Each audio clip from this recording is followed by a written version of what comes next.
Shalom Bapak Ibu. Bagaimana kabarnya? Luar biasa. Kenapa luar biasa? Karena kita dimiliki oleh Tuhan yang luar biasa. Bapak Ibu yang dikasihi Tuhan, ketika awal pujian penyembahan tadi, saya teringat belasan tahun yang lalu ketika saya di sebuah pondok pesantren, di salah satu pondok pesantren di Aceh Utara. Saya sering bertanya kepada teman saya dulu, li ayyu syai'in nahnu yukhalliqu. Untuk apa kita diciptakan oleh Tuhan?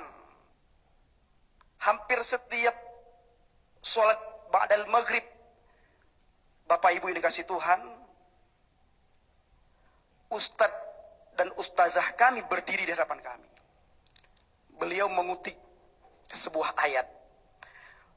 Dan ayat tersebut hampir sama persis dengan apa yang tertulis di dalam Alkitab kita.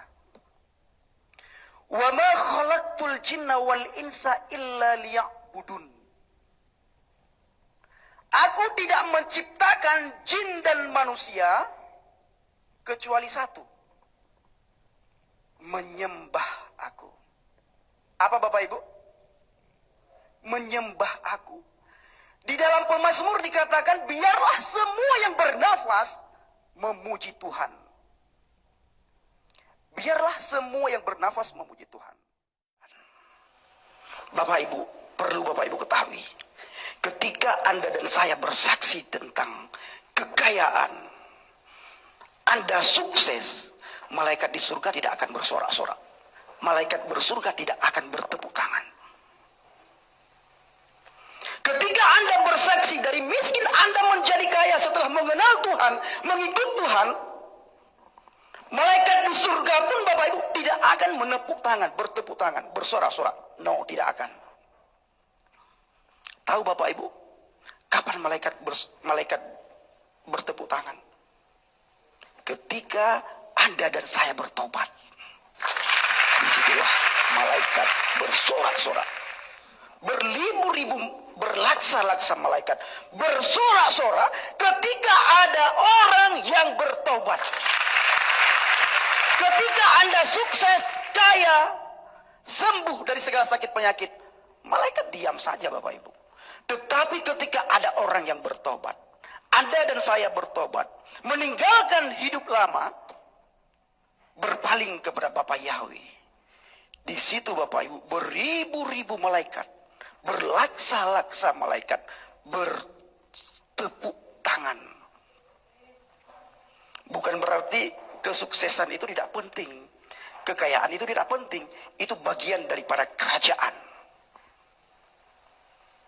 Makanya ketika saya memperhatikan Alkitab, ketika saya memperhatikan membaca Bapak Ibu, saya perjanjian baru sudah berkali-kali Bapak Ibu, sudah berkali-kali tamat perjanjian baru.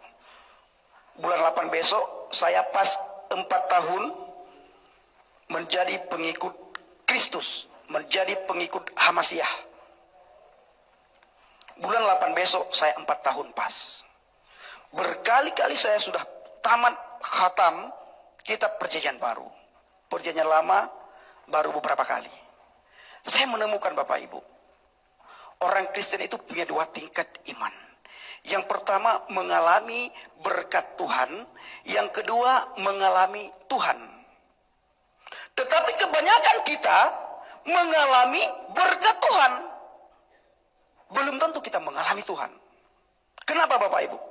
Karena kita hanya tahu dia Tuhan itu ada, tetapi kita tidak mengenal siapa itu Tuhan.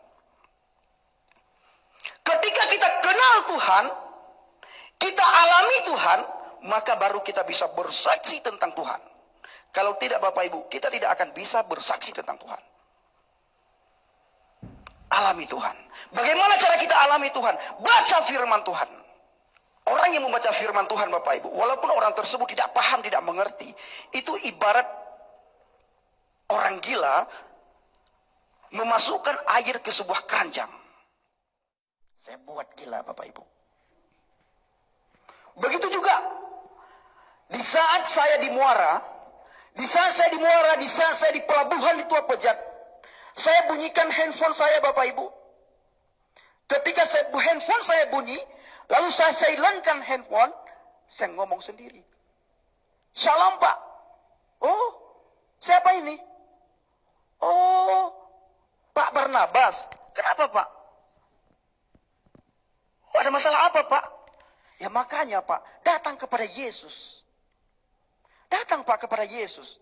Yesus bisa menyembuhkan. Yesus bisa menyelamatkan. Siapapun orang di dunia ini, kalau dia datang kepada Yesus Pak, Yesus menyelamatkan.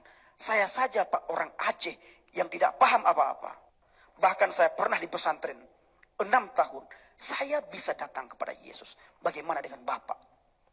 Udah ya Pak ya, ini sudah 3 kali saya ngomong kepada Bapak.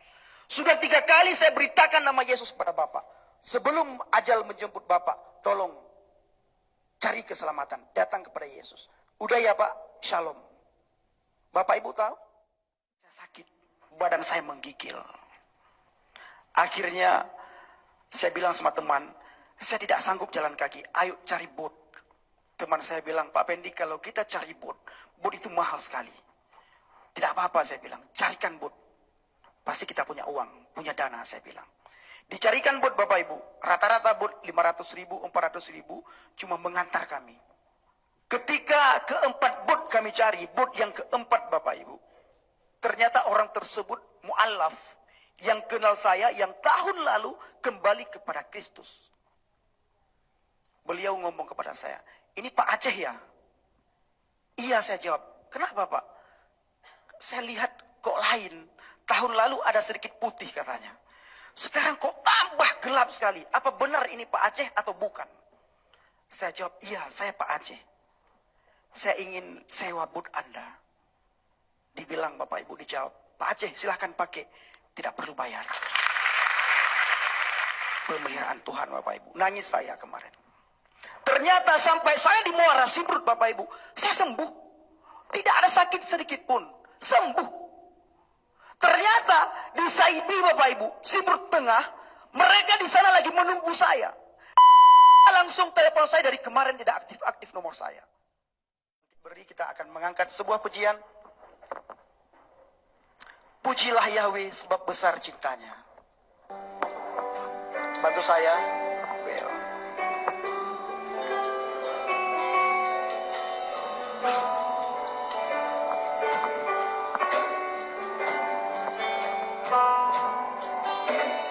Pujilah Yahweh sebab besar cintanya. Pujilah Yahweh sebab besar kuasanya. Pujilah Yahweh Raja segala raja. Saya kembalikan kepada Bapak. Mari kita puji Dia. Pujilah Yahweh sebab besar. Masa pujilah Yahweh sebab Dia besar cintanya kayak orang mau mati? Puji Dia dengan sungguh-sungguh. Haleluya. Amin. Pujilah Yahweh sebab besar cintanya. Pujilah Yahweh sebab besar kuasanya. Pujilah Yahweh Raja segala raja. Mari kita puji Dia. Pujilah Yahweh sebab besar cintanya. Pujilah Yahweh sebab besar kuasanya. Pujilah Yahweh Raja segala raja. Mari kita puji Dia. Nah gitu dong. Pujilah Yahweh sebab besar kuasanya kok. Pujilah Yahweh sebab besar cintanya. Tidur aja di rumah. Silakan duduk Bapak Ibu Saudara sekalian. Baik, itulah pelayanan dari Om Pen yang selama ini telah dipakai oleh Tuhan dengan luar biasa. Memang melayani di pedalaman itu tidak gampang, saudara-saudara. Dan saya selalu memotivasi, Karena saudara bisa buktikan apa yang saya sampaikan pada saat ini. Saya kemarin ngomong sama beliau, kalau melayani jangan di bawah otoritas orang. Karena tingkatan Ompen itu beda dengan yang lain. Pertama karena punya modal dari Aceh, tahu banyak tentang agama seberang, dan Tuhan pasti memakai dengan luar biasa. Karena itu saya bilang, kamu yang harus membawahi orang, bukan karena kita sombong. Karena kalau kita di bawah orang, nanti ujung-ujungnya disetir. Dulu pernah saya kasih tahu beliau, supaya jangan di bawah orang. Akhirnya dia tidak mau dengar, waktu itu mungkin sedang mencari pengalaman di bawah orang, akhirnya dimanfaatkan. Ya, karena potensi yang luar biasa.